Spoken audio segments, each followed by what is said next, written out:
So today on the program, we're focusing on the Affordable Housing Trust Fund here in Quincy. Sean Glennon, Sherry Zoe from the Planning Department have stopped on by to educate us about this unique opportunity here in Quincy. So Sean and Sherry, great to see you both. Thanks for coming over. Thanks for having us. Thank you for having Yeah, us. I know we've talked about the trust fund in the past, but it's been a while. And I thought it'd be a good opportunity to do a little bit of a refresher and also an update because some things are changed from the last time we talked about it. So maybe Sean, to start with you if that's okay. What is the Affordable Housing Trust Fund?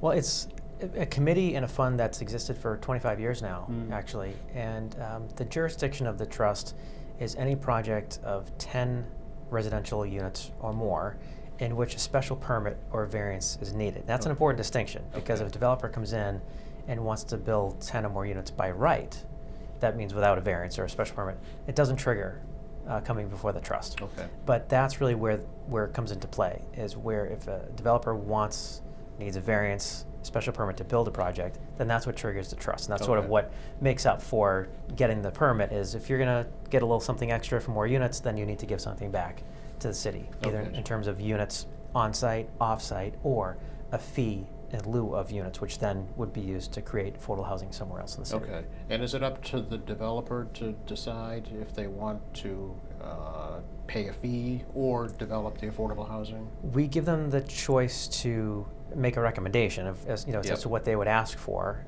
and then the trust weighs that heavily based on what that request is, because sometimes we know that the trust may want to take the units on a project, but sometimes it just won't pencil financially, and so in those cases that the trust would cater more towards the wishes of the developer and take the money instead. I see, okay. So the trust is how is it governed? How is it managed? We have the chairman is the planning director by charter, so it'd be Jim Fatsis right now, but whoever the planning director is who it is by default. The executive director is Tom Fabrizio, special assistant to the mayor, and then there are 12 members that are appointed by the mayor, but the makeup of the committee is governed by the IZO, the Inclusionary Zoning Ordinance, which determines how they're made up either by a member of the banking community, a CHODO, which is a community housing development organization, faith-based member, community member. So it's the ordinance that dictates what those categories are, but it's the mayor that appoints the members. Okay, and does every community have an affordable housing trust fund? No. It's something that every municipality can have if they want. They need to approved by their city council or whatever their government system is, but something that Quincy adopted almost 25 years ago, and we have some great accomplishments to prove since then. Yeah, maybe we could just give a couple of examples just for folks to kind of visualize what the trust has already accomplished here in the city. Yeah, so we know of 655 units that have been created through the trust. Since it was founded? Since it was founded, yeah. Primarily, those are ones that were funded by the trust, so created through a local nonprofit such as Quincy Community Action Programs or NeighborWorks Housing Solutions. I've also given money to groups like the Quincy Housing Authority and some other smaller developers. So the majority have been funded by the trust, but also a number of on-site and off-site units as well that are contained within some of these developments. Right, and so how does the trust determine which projects to fund? There's an application process. The trust meets monthly when there's business that comes before the organization, but we have a formal application. The committee will meet, discuss, compare it to other applications, compare it to how much funding might be available in free cash. Obviously, that's something we need to consider, and then they'll make a decision as to how much they think should be awarded to that project. I see. And so how much is in the trust right now? We have about $3.3 million of what we consider free cash. So there's actually more in the account, but some of it's already committed to other projects that we pay as they go. And then we also like to have a reserve for emergencies, and there have been a number over recent years. We gave $1 million in rental assistance in the wake of the COVID-19 pandemic, $1 million to the Father Bill's Housing Resource Center, $1 million for emergency rehab in the wake of the 2018 flood. So we do like to keep some, kind of as a rainy day fund. But there's significant amount in there that could be used for projects coming forward. And are there current projects in the works that the trust is helping to fund? Well, I think the biggest one that we're working on now is the housing, the historic preservation project on Spear Street, which is actually pretty exciting. It's a renovation of an historic site, which will then be converted to affordable housing. It's the first case that I know of where the trust has awarded funds for a historic preservation slash affordable housing project. Is so that it's right? pretty exciting. Okay. Yeah, it's right in our right in the down. backyard here. Yeah. Yeah, it's an old farmhouse essentially from the 1800s. Exactly, Seth Spear Homestead. Yeah. And it's a very exciting project. So we know there'll be another allocation. The trust did fund the acquisition of the project, of the site rather, but there'll be more funds needed for the actual conversion to housing as that project gets further underway. Okay, all right. So how does the trust determine, how much a developer pays into it? How does that process work? There is a fee-based system, so we have a calculation that actually Sherry determines for us in partnership with the Department of Municipal Finance, which helps us with that part of it. But depending on how big the project is, the number of units, the costs of acquiring the site, the cost of the materials, or the quality of the materials, the quality of the overall project, those numbers get put into this formula, which would give us a number of what the fee in lieu should be. Okay.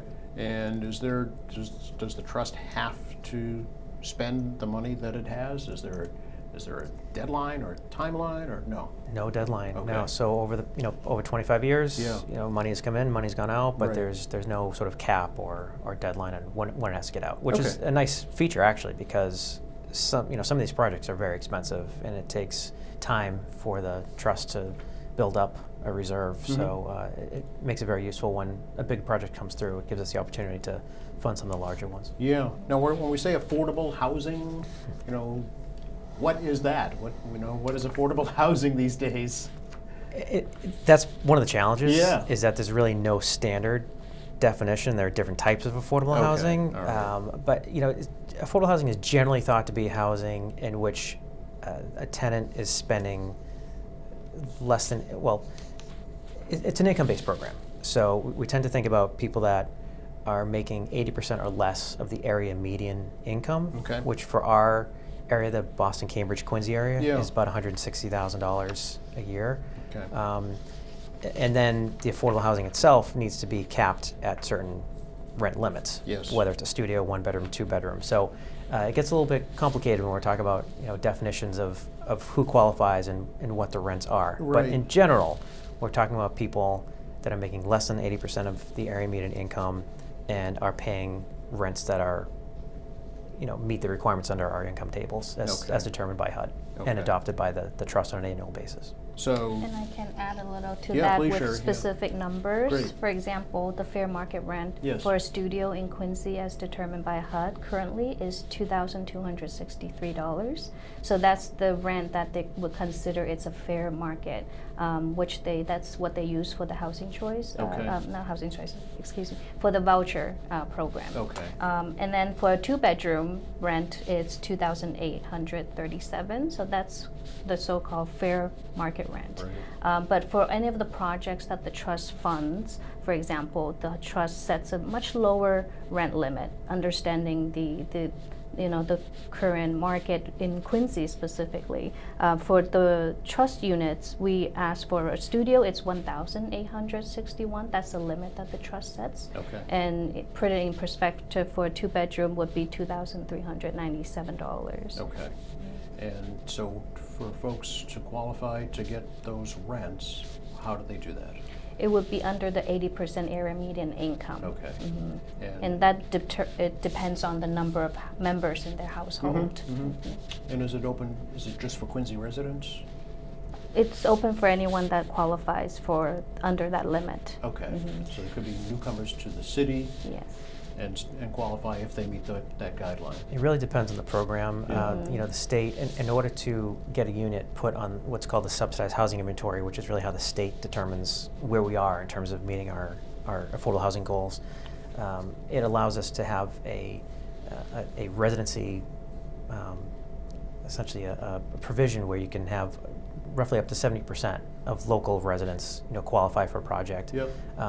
But not all projects get put on the subsidized housing inventory, so it depends on, it's kind of project by project, but there's generally a lottery system, in some cases a residency preference, but it's something that every project is open to the public, but it depends on where the project is, where the lottery, process would start. Okay. And there's not like one single, application platform for folks to apply. Oh, okay, So so that's- like a rolling Right. basis, okay. Yeah. Huh, okay, so, I mean, is there a waiting list? I mean, yes? There are multiple waiting lists. Are there and that- really? that's kind of the Yeah, problem, is that okay. it's not a one-stop shop. Yeah. The state has a waiting list, housing authorities have a waiting list. Some of our developers have a waiting list for their projects. So Yes.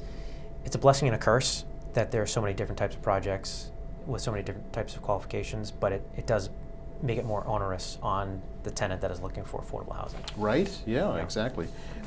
So is Quincy, meeting its goals for affordable housing? We are, so this SHI, the subsidized inventory, is kind of the standard test for Okay. whether communities are meeting their obligations. And the state has set a goal of 10% for every community to have 10% of the units set aside as affordable housing.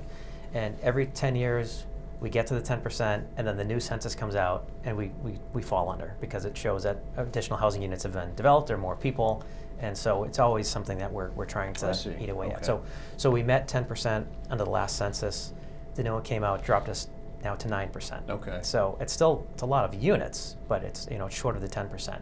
And the reason why that's significant is because if a community has less than 10% of the units designated as affordable housing, it does make them vulnerable to what's considered a 40B project coming through, which would mean that it could be a development in which there'd be more densely populated affordable housing than what would normally be allowed by regular zoning. Yes. And so sometimes that's a concern by, Right. sometimes there are some NIMBY, concerns that develop Yeah, over that. Project on Old Colony Avenue comes to mind. That was one of them, Yeah. right, exactly.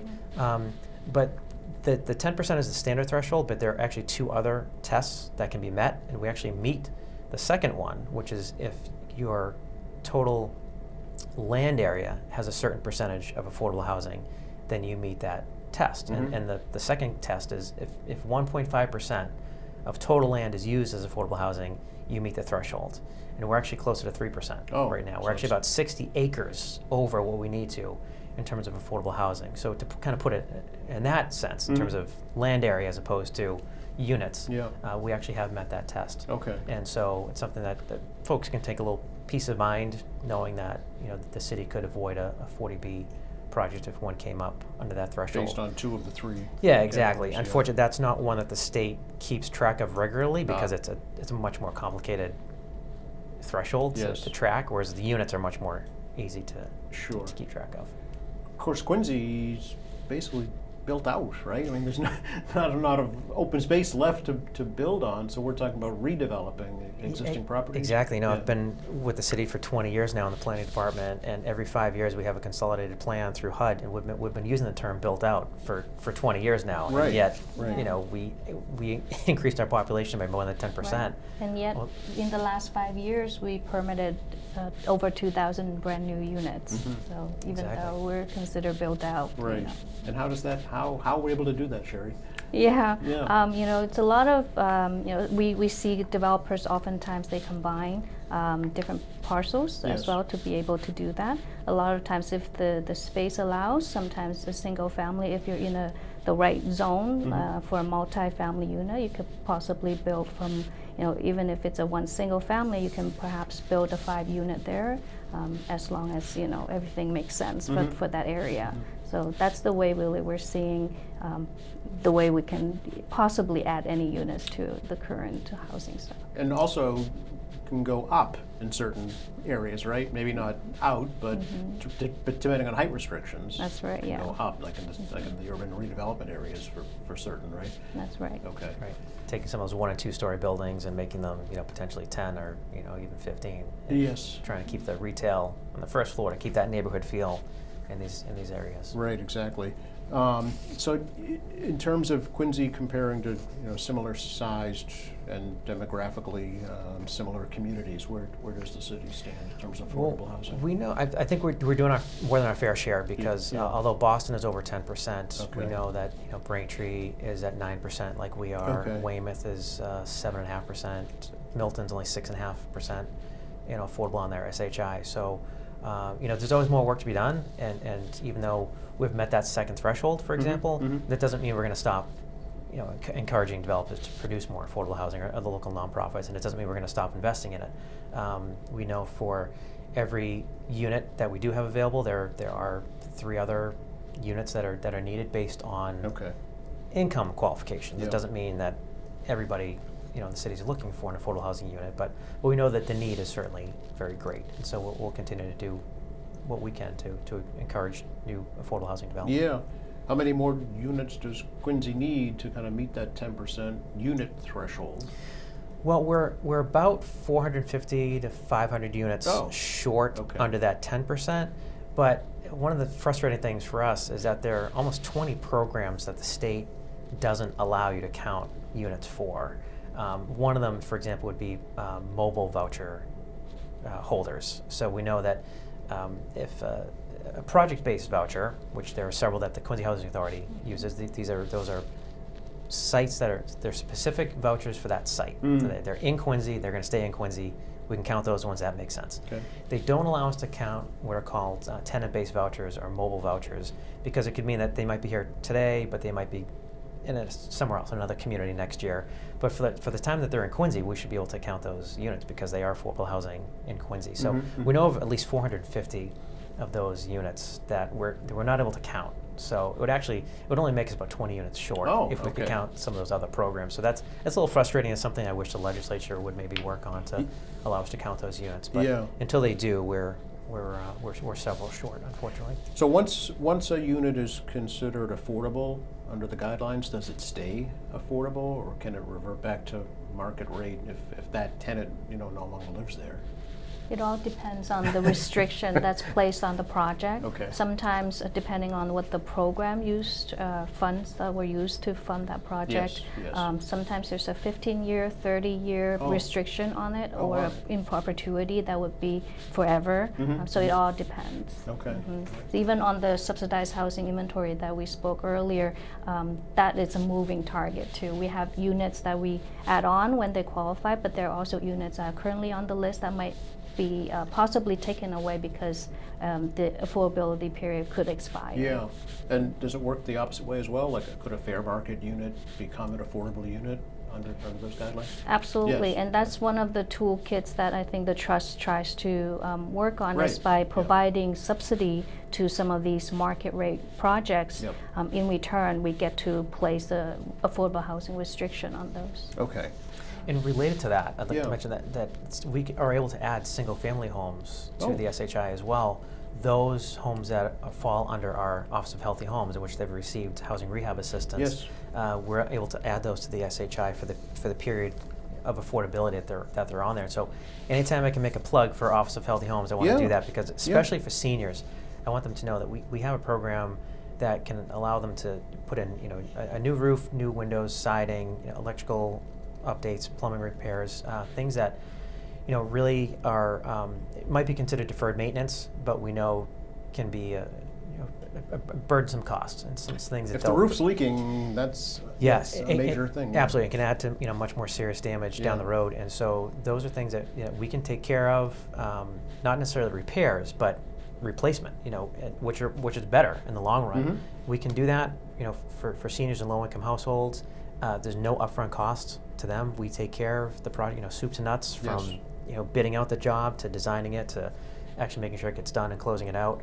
And the loan that we provide doesn't have to be paid back until the home is sold or transferred, which is a tremendous benefit to a lot of seniors that are struggling paycheck to paycheck. And so not only does it help them, but again, it allows us to add an affordable unit to the SHI as well. So it's really a win-win. Yeah, is there interest on that loan, Sean? No, 0% deferred for seniors in particular.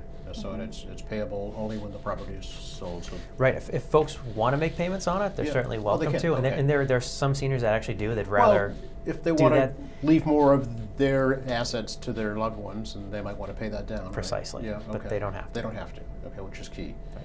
So let me ask this. I'm a resident, or I want to be a resident in Quincy, and I want to find out if I qualify for affordable housing. How do I do this? As long as you're the 80% area median income, So, and let me okay, just pull out that could be a roadblock right there, Sherry. So Yes. how does one determine if they meet the income guidelines? That would be set by HUD. Okay. Yes, yes. So, but how do they I get have that? that. How do they figure that out? We have that do they posted need to- on our website. Okay. Do they need to do that on their own, or can you help them with that? They can give us a call anytime, and we can tell them right off the bat what Great. the current limit is. Okay, Yes. great. Okay. And it depends on how many people in the household. So these Oh, are yeah. questions that you would have to Yeah. ask.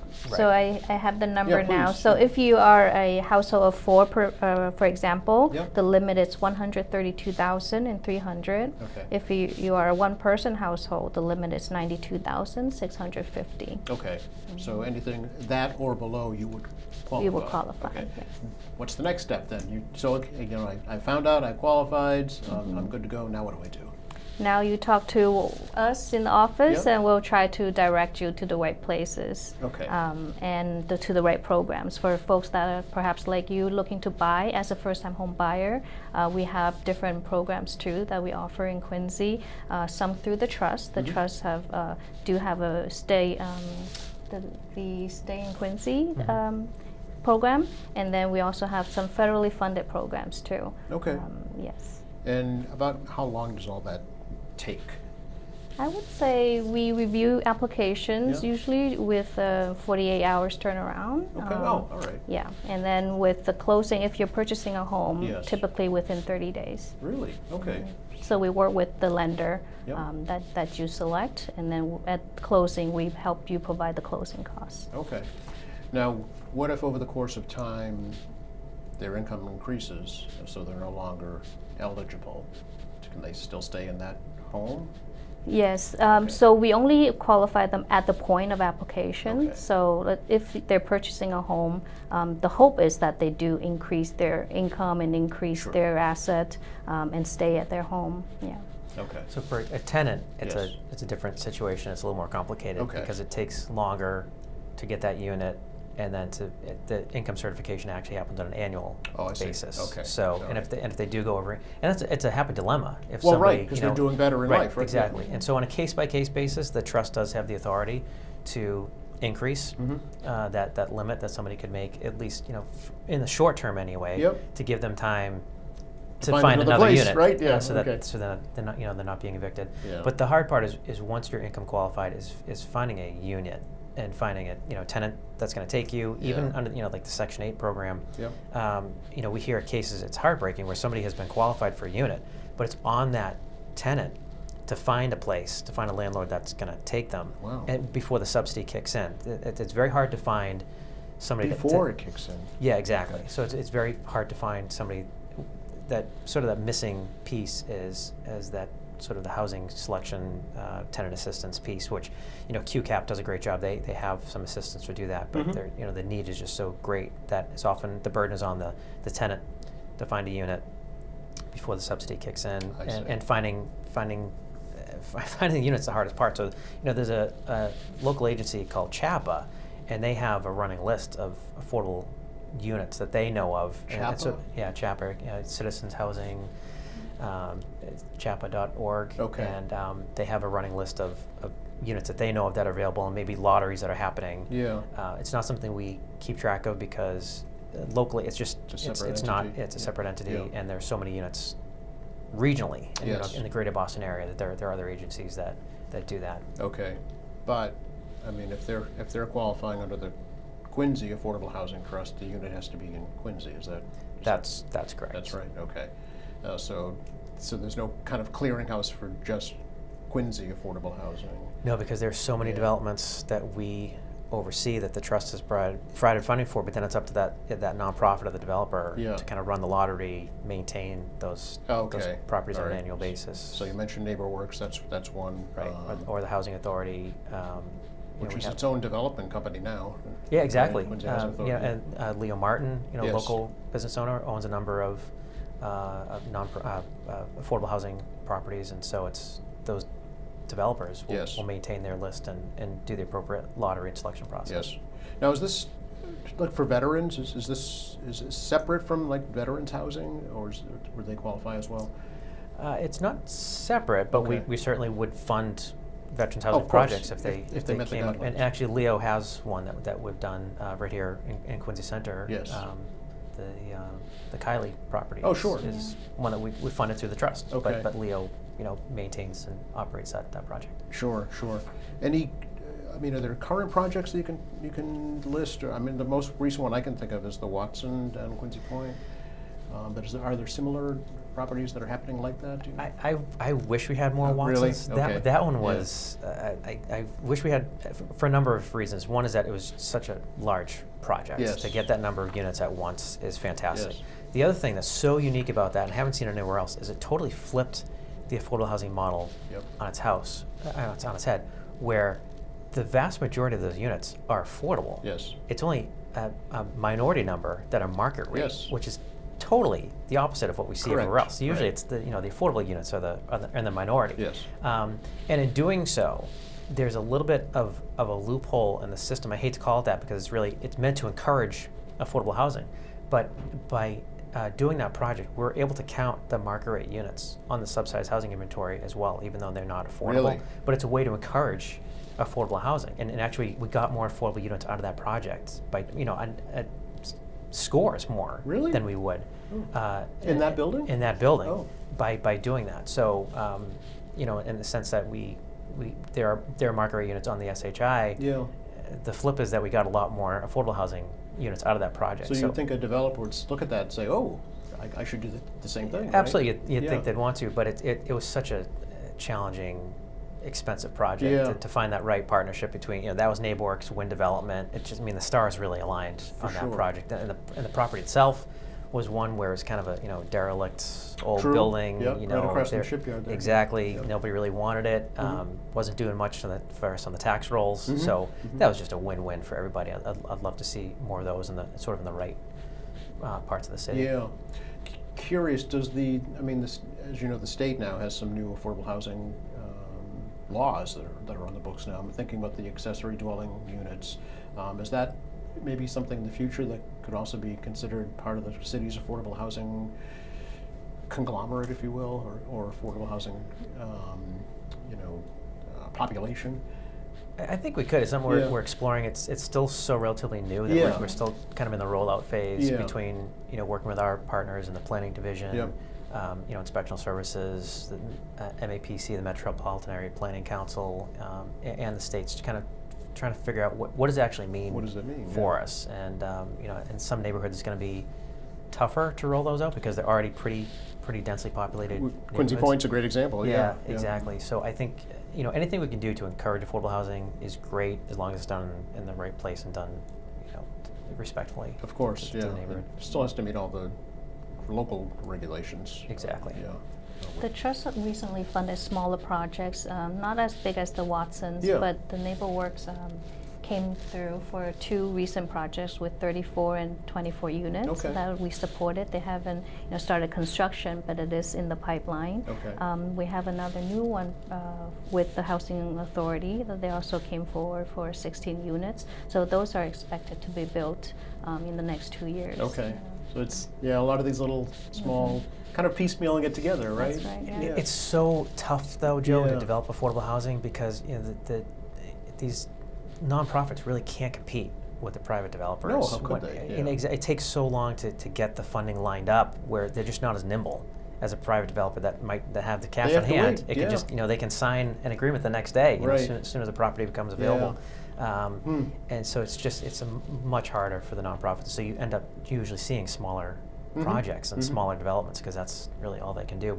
The Quincy Housing Authority project is a great example because it's the first time in decades that I know of that the Housing Authority has constructed Brand any new. significant, a number of Yeah. new project, Yeah. new units. This is right across from O'Brien Towers, I think you're talking about. That's right. Yeah. Right. It's kind of on that Yeah. driveway, Yes. portion as you're coming in. Yeah. And then with NeighborWorks, similarly, it's very hard for them to buy up new properties. What we're seeing with them is they're demolishing some of the single-family properties they have next to each other, Yes. knocking it down and building, bigger developments out of Yes. this, assemblage of Yeah, Winter properties. Street, I think, was an example That's of that. that's yeah. exactly right, and one on Quincy Street as well now. Okay, so right, yep. that's a case where they had existing old housing stock and can make use of that by demolishing and redeveloping. And that's a win-win too, because you're getting more units on now a larger space, and it's just more efficient. There's one system instead of 3 to keep track of, and in the long run it's better. And Yep. it allows for solar on top and just more efficient systems overall. Yeah, as you're both aware, the City Council just approved 2 new transit-oriented development zones, right? One around the North Quincy T Station and one over at Crown Colony. So potentially, does that help to add to the city's affordable housing inventory? Sherry, you think? Yes? Absolutely. Yeah. Yeah. Anytime there's more opportunity to permit more units, Yes. and I think that's where the trust can step in to, help provide more subsidies, either to have some units on site Yeah. mixed with market rate, or however it could work. Sometimes the trust fund, it's used to leverage other state or federal subsidies too, Oh. and that's the way we love We'll to. put this in if the state will add this. Absolutely. Okay. Crown Colony is a great example where if some of those commercial buildings are either converted to residential, Yeah. or if there's demolition and reconstruction, those will now trigger Okay. and necessarily approval through the trust, and then it Yeah. would trigger affordable housing through those, as long as there are 10 or more units that are being proposed, and there's Right. some pretty large lots out Oh, there. those are so- huge, yeah. Well, I mean, ever since the pandemic, Boston is a great example of vacant office space that, folks are now working from home. So what do you do with these great big empty buildings, right? I mean, it's not to that extent in Quincy, obviously, but to a smaller extent, there is some of that. Yeah, exactly. Quincy is thought to be in sort of that donut, Yeah. that where they're calling, Boston was kind of the ground zero Right. for some of that, Yes. and some of the surrounding communities were in a better position because a lot of the folks that worked in Boston lived in Quincy, For sure. and so it didn't hit Quincy as hard as it did in Boston. We're seeing a lot of vacant buildings in Boston. Yes. And with Crown Colony, there's kind of a similar situation where there is some vacancy up there, and a lot of people think it's crazy that developers would demolish a building and rebuild. They think it's just suitable for redevelopment, but it's really not. No. Because the systems are completely different places than they Yeah. would be for residential buildings. So Oh, yeah. I know it sounds crazy, but it's actually more cost effective to do a demo and rebuild. But if you think about it, for a minute, I mean, you need separate kitchens, you need separate bathrooms, separate HVAC systems, separate electrical systems. So that would be cost prohibitive. to try Exactly. and convert, like a building like we're in now into residential. You'd Exactly. have to section it off. Yeah. Easier said than done. Right, So it's yeah. which just further contributes to the problem of affordable housing in general. Right. It's not as easy. There's a statistic out there, and we've seen it. It's absolutely true. Is that Mhm. the average cost of a new affordable housing unit Yep. in the greater Boston area, the cost to construct a new affordable housing unit is $600,000. One unit Wow. of affordable housing costs $600,000, and that's because of all the things we're talking about. Just the cost of land, Yes. the cost of construction, Yeah. renovation, demolition that might be involved. Labor costs, There's materials costs. so many pieces, and then if you're adding federal government pieces, which these cross-cutting federal regulations, which we are responsible for ensuring that get done. Yes. I mean, they're great protections like environmental, review, Davis-Bacon, which ensures that laborers are being paid, fair market, Yeah. wages. Those are all good things, but it makes things cost more and take longer. And so, $600,000 for an affordable housing unit might sound kind of, counterintuitive, but Right. that's just the world we live in these Yes. days, and that's why these projects take so long and cost so much. Yeah. So, I mean, in the 25-year history of the Affordable Housing Trust, you must have seen that change dramatically in that time period, right? The cost of building a unit. It's night and day. Yeah. Even just in the past 5 years. 5 years. It's gone up, significantly. Yeah. Okay. So what does the future hold for affordable housing in Quincy? What do you think, Sherry? More units. Yeah. And partnership, and we continue to leverage more tools to help us to, create more units and more subsidies too. And we need all subsidies from the federal, the state, as much as we can get. For example, we are a housing choice community in Quincy by the state, designated by the state, meaning Quincy supports housing creation. So in the past 5 years, we received over $1 million to support infrastructure or anything you could think of that can help support additional housing creation. So funding is definitely a top priority. Where we can get them from, anywhere from local development, where they can subsidize through tax credits, for example. So a lot of partnerships needs to work together to make one project happen. Sure, absolutely. And I'd give a nod to our planning director Jim Fatsi. He's a great chair. Tom Fabrizio, who's the executive director of the trust, and then the members themselves. They're very engaging. These are such passionate people that really care about this issue. And when developers come in, either to propose projects or whether it's somebody that's coming in that has a planning board application and they're coming before the board to either provide a fee in lieu or units, or whether it's somebody applying for money.